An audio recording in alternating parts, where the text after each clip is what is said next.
Ny salamo faraka amin'ny 20 ny arahantsika mamaky ho fiderana ny tompo mitsangana roa voninahitra ny tompontsika.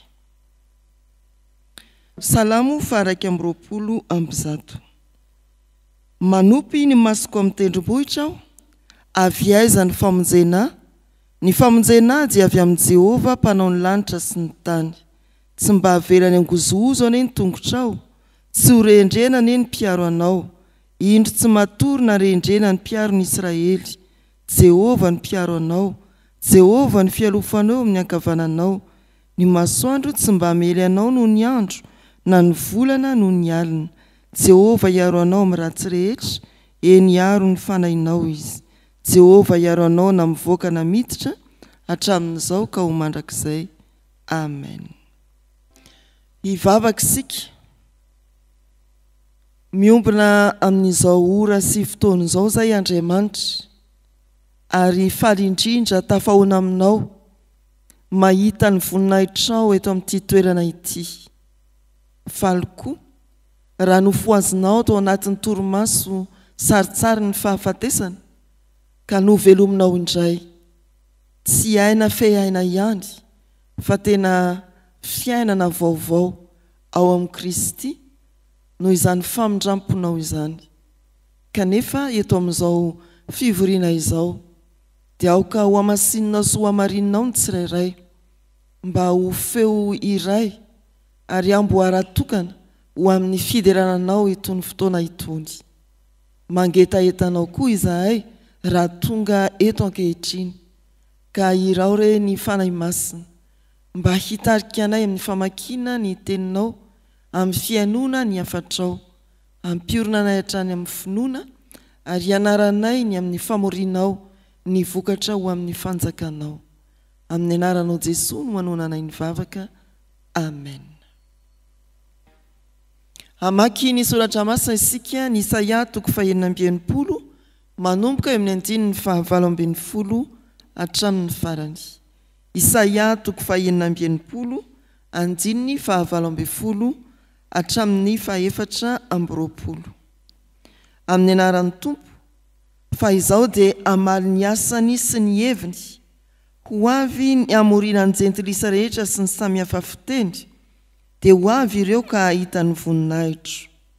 Ary asiako famantarana eo aminy, ary izay afaka mandositra dia irahako ho any amin'ny jentilisa, dia ho any amin'ny Tarsisy sy Paola ary Lydia, izay manenjana tsipika, ary ho an'ny Tobala sy Javana, dia ho any amin'ireo nosy lavitra izay tsy mbola nandre nilazako na nahita ny voninahitro, ary hitory ny voninahitro any amin'ny jentilisa izy. Ary hitondra ny rahalahinareo rehetra izy, avy any amin'ny jentilisa rehetra no fanatitra ho an'i Jehovah, mitaingy jovaly sy ao anaty kalesy sy filanjana, ary mitangina pondra sy rameva aingam-pandeha, ho any Jerosalema tendrombohitra masina hoy Jehovah. Dia tahaka ny fitondran'ny zanak'Israely ny fanatitra hoanina ao anatin'ny vilia madio ho an'ny tranon'i Jehovah. Ary avy aminareo aza no akako mpisorona sy levita hoy Jehovah. Fa tahaka ny lanitra vaovao sy ny tany vaovao, izay ataoko no haharitra eo anatrehako hoy Jehovah, dia toy izany ny haharetany taranakareo sy ny anaranareo. Ary isaky ny voalohan'ny bolana sy isa-tsabata, dia ho avy ny nofo rehetra iankohaka eo anatrehako hoy Jehovah. Ary voaka izy ireny ka hijery ny fatin'ny olona izay efa niodina tamiko, fa ny kankany tsy ho faty, ary ny afony tsy ho vonoina, ary ataony nofo rehetra ho fahavetavetana izy. Amen.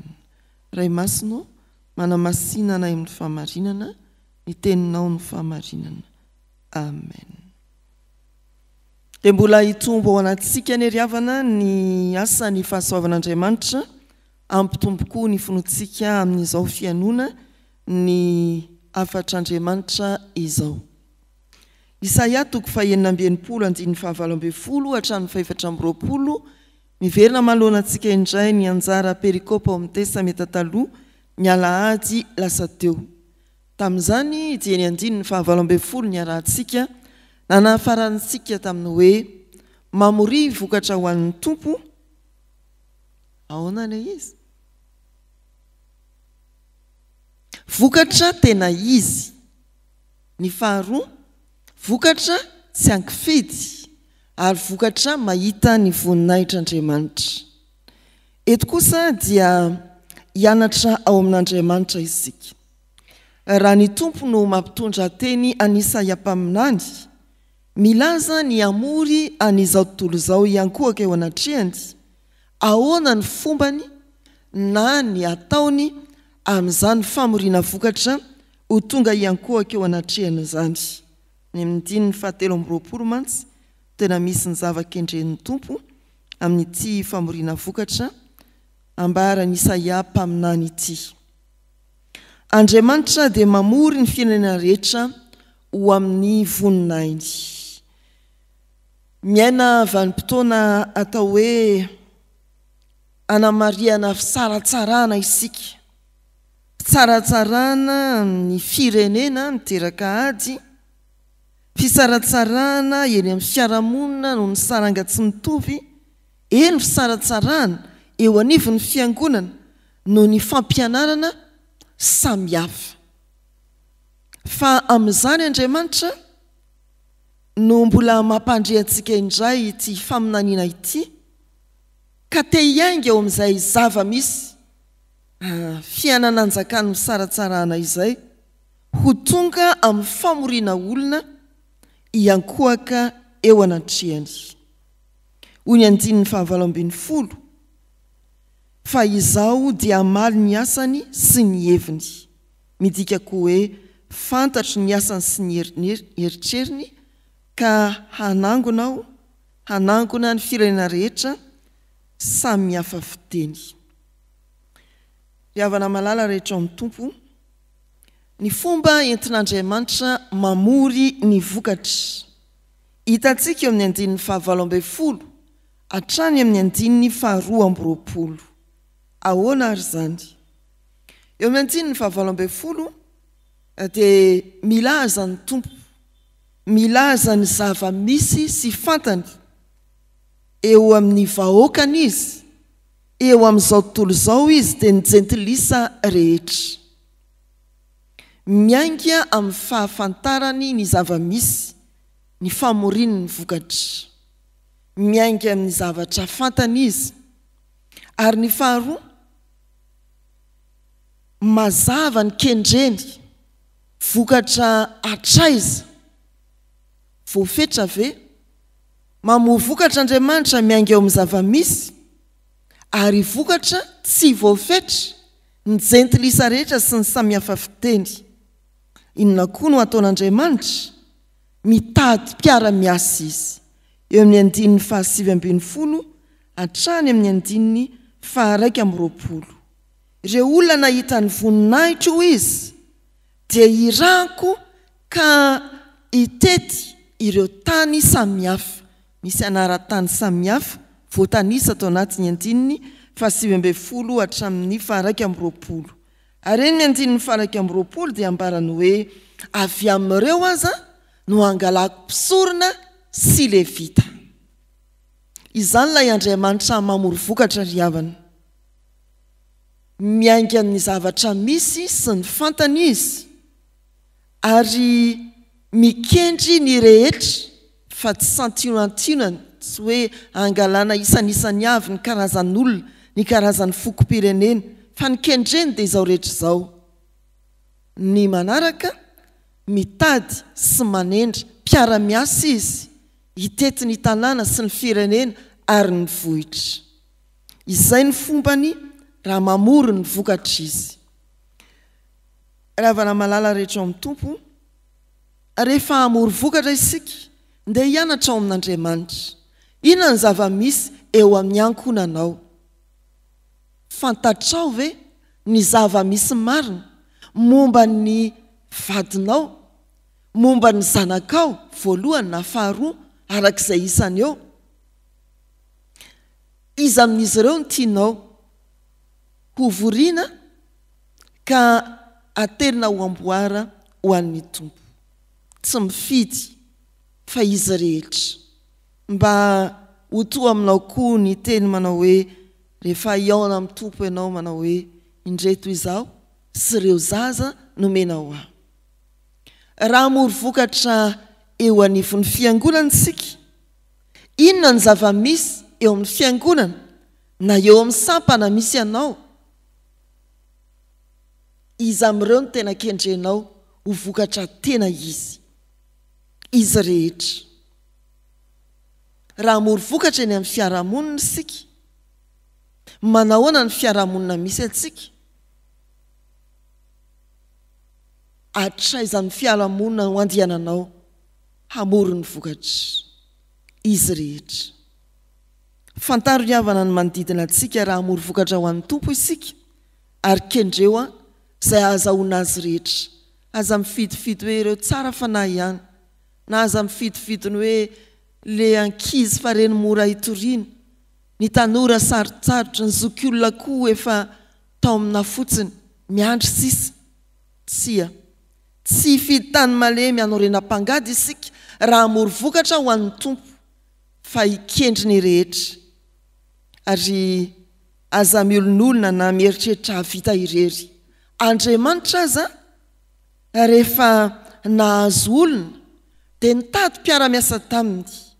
Iza no mpiara-miasa azonao itokiana? Efa nahita ny fahafahana sy ny voninahitra tao amin'Andriamanitra ka alaina ho mpiara-miasa. Ataovy mitombo ho tonga tahaka anao koa ireo olona efa nahita ny voninahitr'Andriamanitra. Tsy hoe ho tonga izy ka nahalala fotsiny, fa ho tonga izy ka hampahalala koa. Tsy hoe tonga izy satria novorianao fotsiny, fa tonga izy mba hamory olona koa. Izany ny fomba n'Andriamanitra ry havana, miainga amin'ny zavatra fantany amin'ny manodidina azy Andriamanitra, mikendry ny rehetra Andriamanitra, ary tsy miasa irery Andriamanitra fa miantso mpiara-miasa izy. Inona ny zavatra kendreny raha mamoro vokatra ho azy Andriamanitra? Eo amin'ny andinin'ny 7:20 izay kendren'Andriamanitra dia ny hoe amin'ny anaran'ny tompo, isaky ny voaroam-bolana sy isa-tsabata dia ho avy ny nofo rehetra iankohako eo anatrehako ho Jehovah. Ny tanjon'Andriamanitra rehefa mamory olona Andriamanitra dia ny ankofan'ny olona aminy. Amin'ny fomba ahoana? Amin'ny fotoana rehetra, isaky ny voaloham-bolana sy isa-tsabata, tena fotoana raikitra zany. Amin'ny toerana rehetra ary na iza na iza. Amin'ny fotoana rehetra, amin'ny toerana rehetra ary ny olona rehetra. Ny zava-kendren'ny tompo zany tsy hoe ny olona rehetra fotsiny, fa ho tonga feno fiderana azy ny fotoananao rehetra. Ny maraina mandra-paharivo ny andro, amin'ny alina aza dia manana trano foko, hoy ny mpanao salamo amin'ny salamo 120. Tena feno fiderana ny tompo ny fotoananao rehetra. Feno fiderana ny tompo izao tontolo izao satria ny olona rehetra iankohaka. Feno fiderana ny tompo ny toerana rehetra. Izany no tanjon'Andriamanitra rehefa mamory vokatra izy. Atombohy amin'ny tenanao zany ry havana. Aoka iankohaka ho feno fanajana, fiderana, fankatoavana an'Andriamanitra ny fiainanao rehetra manomboka izao maraina izao mandra-paharivo ny andro ary amin'ny alina koa. Ny toerana alehanao rehetra dia ataovy fanamariana ny fanekena ny fahefan'Andriamanitra, ny fiderana an'Andriamanitra ary ny fiankofana eo anatrehany. Ny fiainanao manontolo mihitsy no fanomezam-boninahitra an'Andriamanitra. Fotoana tsy tapaka, toerana na iza ary na iza ianao. Zany koa dia tanjon'Andriamanitra raha mamory ny vokatra izy. Atahoana ny atonga izany ho an'izao tontolo izao. Isika ry havana no irana mba hatanteraka izany famoriana vokatra izany. Nalain'ny tompo mpiara-miasa aminy isika, kendreo ny tanjon'Andriamanitra, ka ny olona rehetra andohalika eo aminy. Ny olona rehetra ho feno fanajana sy fankatoavana an'Andriamanitra. Ny olona rehetra iankohaka isaky ny voalohan'ny volana sy ny sabata ho ity soratra masina ity. Raha milaza hoe manangona ny tompo ary manangona mba haneho ny voninainy sy iankohaka eo anatreny dia tsaroa fa Jesosy Kristy indrindra no efa nahatanteraka izany. Manangona ary manangana vahoaka an'Andriamanitra vaovao izy mba ho fiderana an'Andriamanitra. Amin'ny Filipianina 4 dia misy teny hoe mba handohalika aminy ny lohalika rehetra. Atombohy amintsika tsiraray avy tafoambonetona mandre izao afatra izao, izany vokatra miankohaka eo anatren'Andriamanitra izany. Ary rehefa niankohaka sy feno fanajana fankatoavana an'Andriamanitra isika dia vory koa ny hafa mba ho tonga amin'izany toe-po, toe-panahy, tadiavin'Andriamanitra izany. Ho an'ny tompo ny voninahitra. Amen. Ivavaka isika ry havana. Tompo, misaotra anao izahay fa ny asanao Andriamanitra dia napetraka ho asanay koa. Amory ny firenena rehetra tsy ankanavaka ho tonga iankohaka eo anatrehanao. Dia tsy famoriana olona fotsiny tokoa, toro fivoriana samihafa eny amin'ny fiarahamonina, ny famoriana olona eo amin'ny fiangonana. Fa famoriana misy fanavaozana ara-panahy, fanarenana ny fomba fiaina tsy araka ny sitraponao, misy fiombonana aminao Andriamanitra. Tsy raharahany taritary na ny klioba tokoa ny fiombonanainao amin'ny fiangonana, fa fanompony ny daholobe miara-manandratra ny voninahitrao. Izany no vokatra tadiavinao amin'ny fiangonana. Ataovy fantatry ny fiangonana izany Andriamanitra, ary ataovy tsapany koa fa maniraka azy ho mpisorona sy ho levita ianao mba hitaona ny olona rehetra ho vokatra iankohaka eo anatrehanao. Misaotra anao izahay fa mbola ajoronao ety anivon'izao tontolo izao ho fanjakam-pisorona. Koa amin'izany dia manonona vavaka ary izahay ho anareo tratry ny tsy fahasalamana, mba omenao fahasalamana izy ireny ahafahany mamokatra ho an'ny fanjakanao. Mivavaka ho an'ny manamanjo izahay mba omeo ny fiononanao aminao izy ireny ka ho afaka hamory vokatra ho anao koa amin'ny faherezana. Mivavaka ho an'ireo manana olana izahay eo amin'ny ankohonana, eo amin'ny ray aman-dreny sy ny zanaka, eo amin'ny fianakaviana, eny amin'ny fiarahamonina, eto amin'ny firenenay koa tsy miafina aminao izany. Tompo, akekezo izahay ary alalao ny lalanay mba tsy ho sakana amin'ny fanompona ny olana, fa fanohitra hahafanay mandroso bebe kokoa azy, satria soa ihany izay nampahoriana hitandremana ny didinao.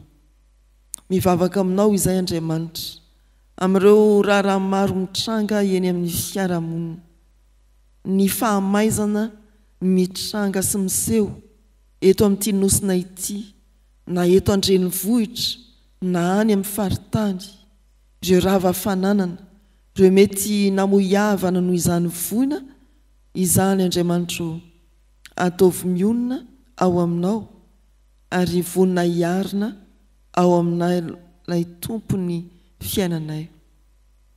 Vavaka aminao koa izahay ny amin'ny fandriampahalemana eto amin'ity tany sy firenena ity. Tompo, ataovy manan-kereto ny azo fijalianao mba hampihavana izay mifanditra ary hampiombana izay mifandrafy. Dia vangio ireo voatafiky ny dahalo amin'ny asa fiariana, ianao Tompo no mbola hanome azy eny eritsaina, fanantenana, apetraka eo am-pelatananao ny fiangonanao. Jesosy Kristy ô soa misy ny fiangonana mbola hamory vokatra ho anao ka ampitraka ny manodidina amin'ny fanantenananao Kristy ilay efa nanetry tena mba hahazahoana ny olona rehetra mba hamoriana ny olona rehetra ho tonga ao amin'ny fanjakanao. Misaotra anao ny amin'ireo mpitondra fivavahana rehetra ampaherezo izy ireny indrindra ny evanjelistra miasa any amin'ny tany misy fahasarotana. Misaotra anao ny amin'ireo vahoaka anao Andriamanitra tsy hakanavaka efa voavorinao ataovy tafatoetra tsara ao aminao izy ireny na ny vita batisa na ny mpandray na ireo tompona andraikitra dekona na loholona sy manandrara samihafa eo an-tanimbolonao. Ianao tompony mbola iaino ny vavaka sandratray ampomangina ankehitriny momba ny fiainanay sy ny ankonanay.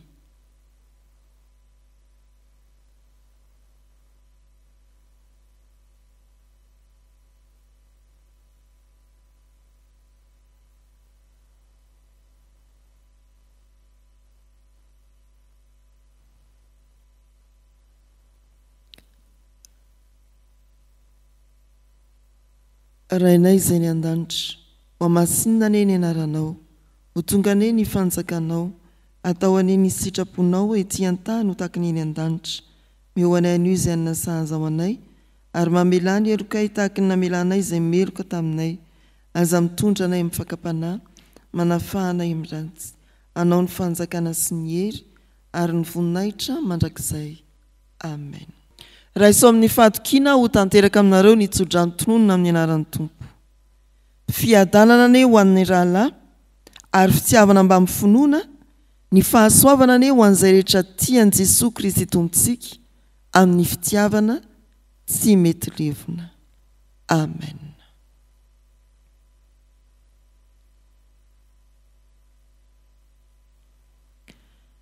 Ho an'Andriamanitra irery ihany ane ny voninahitra, amin'ny anaran'ny Ray sy ny Zanaka ary ny fanahy masina. Amen.